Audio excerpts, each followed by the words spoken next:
Il-ħajja qatt ma tista' tkun perfetta fiha l-inżul u tlajja tagħha. Mhux bil-fors dejjem trid tħossok tajjeb.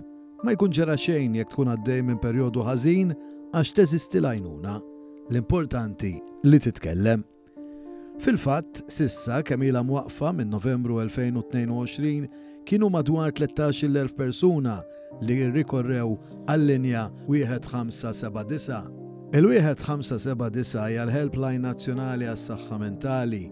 Din il-linja toffri sostenn għal dawk li jkunu għaddejjin minn każijiet ta' depressjoni, ansjetà u solitudni. L-ansjetà hija fost l-aktar sfidi komuni li n-nies qed iċemplu dwarha fuq il-Helpline Nazzjonali tas-Saħħa Mentali. Dan is-servizz 24/7 joffri servizz ta' psikologi li jirrispondu t-telefon biex jgħinu lil dawk kollha li jċemplu għall-għajnuna.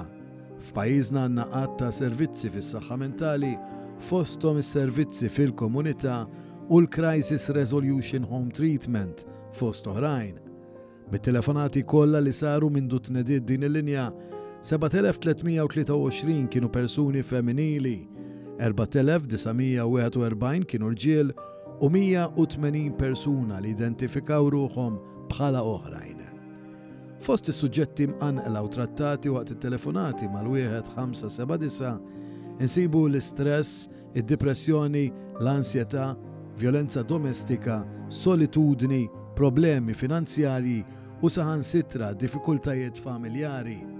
Iltqajna ma' Kejri Farrugia li xogħla huwa bħala assistenta psikologa. Hija spjegatilna l-għana ewlieni tal-linja 1579 u l-importanza li persuna tieħu azzjoni meta tħoss li għandha bżonn l-għajnuna u titkellem u ma żżommx biss ġo fiha.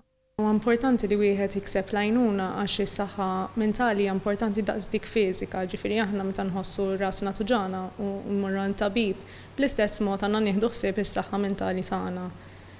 Xi kultant nista' nifhem li hija diffiċli għal dak li jkun jisib l-għajnuna, però l-għajnuna qiegħda hemmhekk u qiegħda available 24/7 permezz tal-helpline u wieħed jista' jagħmel użu mit-telefon u jaqbad iċempel. Kejri Farrugia sostniet ma' One News kemm tista' tagħmel differenza telefonata għal xi ħadd li jibda jħoss id-dinja qed taqa' fuqu.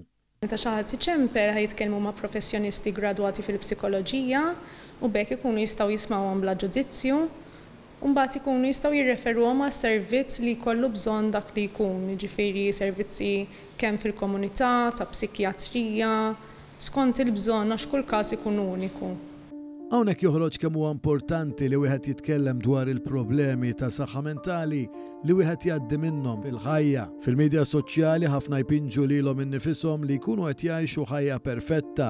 In-nies li jkunu għaddejjin minn mumenti mentali diffiċli bħad depressjoni b'dak li jaraw online ikomplu jweġġaw u bekk tkompli tonqsilhom l-istima tagħhom infushom.